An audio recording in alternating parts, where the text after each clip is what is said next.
Why so serious indeed, Shaco? Rage here with a third of my how-tos featuring Shaco.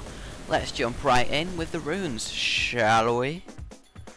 Right, for my quintessences, it's the good old and always reliable Fortitude. Shaco's very squishy, 150 extra health, not bad at all.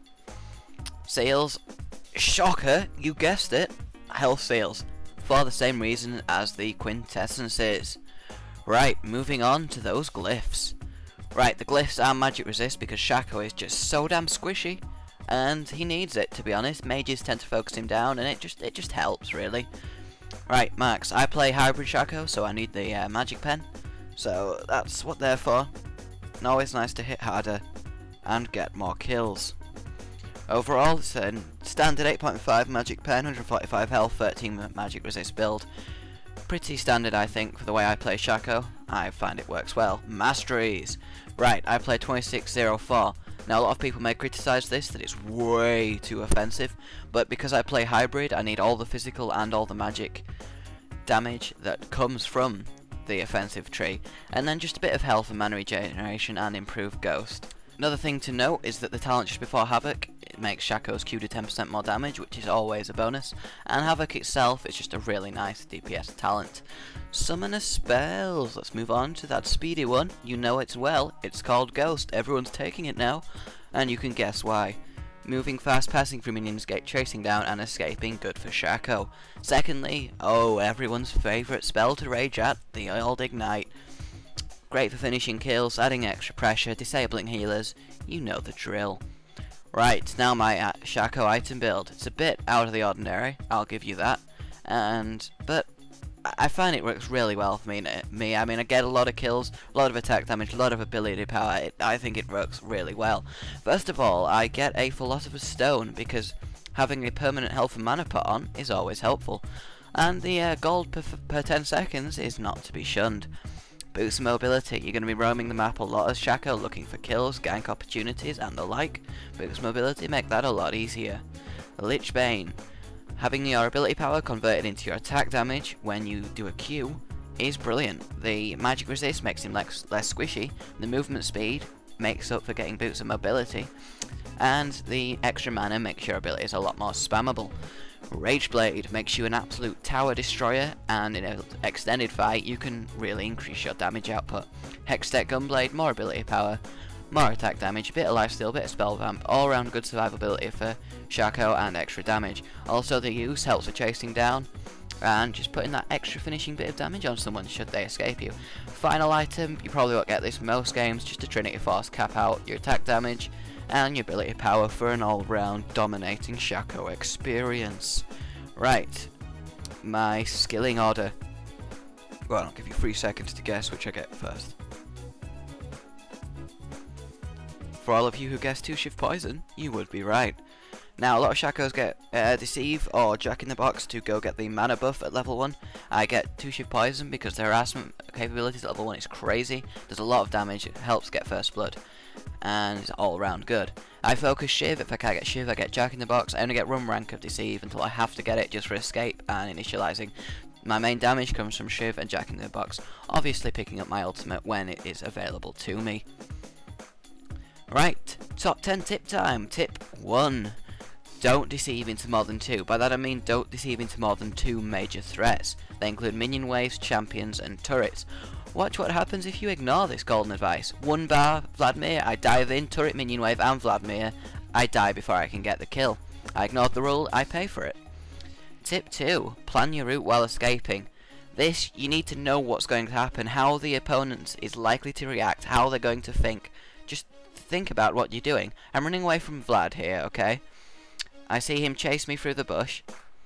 Right, I think I'm going to put a box trap up, but then deceive down. Now, you see me put the box trap up, so he thinks I'm going to escape up. But of course I don't. I run down and get away. Good stuff. Tip 3, be aware of the stealth timer. It's only 3.5 seconds now after the nerf. Damn you, Riot. So, you gotta know how to best take advantage of that. Again, being chased by Vladimir. Very low, 1 more Q should kill me. I deceive, and just sit in this bush. Noting that the 3.5 second timer, if I'd have continued running, he would have seen me again. And he thinks I've obviously kept on running, because that would be the sensible thing to do. Tip 4, the box trap trap. Now this, it's not really something you should do on Shaco, it's just a hella load of fun. And it does work quite well if you wait. I've been stacking box traps in that bush, Nunu walks in, I launch everything on him, getting really low from all the damage. He tries to escape, a quick shiv, few auto attacks from a tower dive and run away. Quick deceive into that bush, escapes me from Malzahar's wrath. Tip 5, set up an escape route. Don't go into a gank unless you're supported by box traps because you never know when it might go pear-shaped. Here is an example. Right, I see that my team is fighting by the tower, having a little skirmish, not really holding them off. I deceive past the wall and come up behind there. Right, I sit in this bush and wait till I have my box trap off cooldown. I place it next to me, just in case, you never know what might happen. I see Nunu's getting low, so I leap out, get my assassin on, get the kill, and at this point they're like, "Get Shaco, oh my god!" But that box trap fear there stopped Corky from mounting any real pursuit, and lets me get away with a deceive relatively easily. Now I head down to my box trap, as I mentioned earlier, just in case they're stupid enough to follow me, but unfortunately they don't. Tip 6. Place your traps in smart places. Know how AI pathing works. Know where people are likely to run when chasing you. Just think about where you're putting them. Don't whack them down randomly. Right, see I placed a trap there, and there's already a trap by Dragon. I place a second one at the left entrance, knowing that if anyone was to chase me, they're likely to hit both. As proven here, when Malzahar thinks he can come and kill me. Nunu triggering that trap there. Malzahar summons, his Voidling takes both traps. Now he's confused with killing them. He doesn't realise I'm there till it's too late. Poor Malzahar. Walk away. Yeah. Right, tip 7. Harass with your E. The mana cost is practically free. With your starting item of a Meki Pendant, you can pretty much harass with E to your heart's content. It's a lot of damage, really good. Here's level 1. E on Vladimir, a bar per time. It's got a short cooldown, low mana cost, mana regen is high enough to sustain it, and it's all good stuff. It's even enough harassment to outdo Vladimir's queuing healing at level 1, although he is a particularly hard enemy to be doing it against. Tip 8. Save your E for when you need it. Don't just throw your E on someone to do a bit of damage, you save it for when they've run away and you need to get a ranged slow, because you have the passive slow while you haven't used it. Standing by one of my famous box traps, and Vladimir walks in like a fool. Pop everything, get on him, start nuking him down. I see that he's starting to get away, so I throw my E, thereby slowing him a bit more, letting me get the auto attack kill. Good stuff.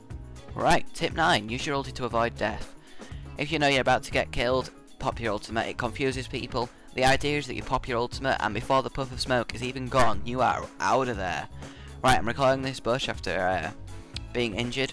Vladimir's scouting the forest for me. He walks into this bush, I pop my ultimate, and before the smoke is even cleared, I am deceived out of there. And he foolishly goes to my clone and takes a load of damage, and I'm fine. Tip 9. Remember your role. You're not a tank, you're not a fighter, you are an assassin.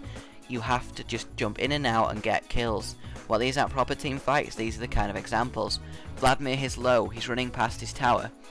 I deceive in, go to throw my E, but he puddles the swine. But I wait, run next to him, and throw it to get the kill. Another example is if you see someone on low health farming minions, like this Vladimir, deceive in, he puddles, I wait till he gets out of it, throw my E, whack and ignite on, job's a good one. Right then, that has been it for my How to Shaco. Now, some of you may think he's overpowered, but there's a lot of mechanics that you can use and abuse, and you need to know to be a successful Shaco. I've seen all too many Shacos fail because they think the character can carry them. Right, my name's been Rage, I hope you've enjoyed my videos and continue to watch them. Thank you, and good night.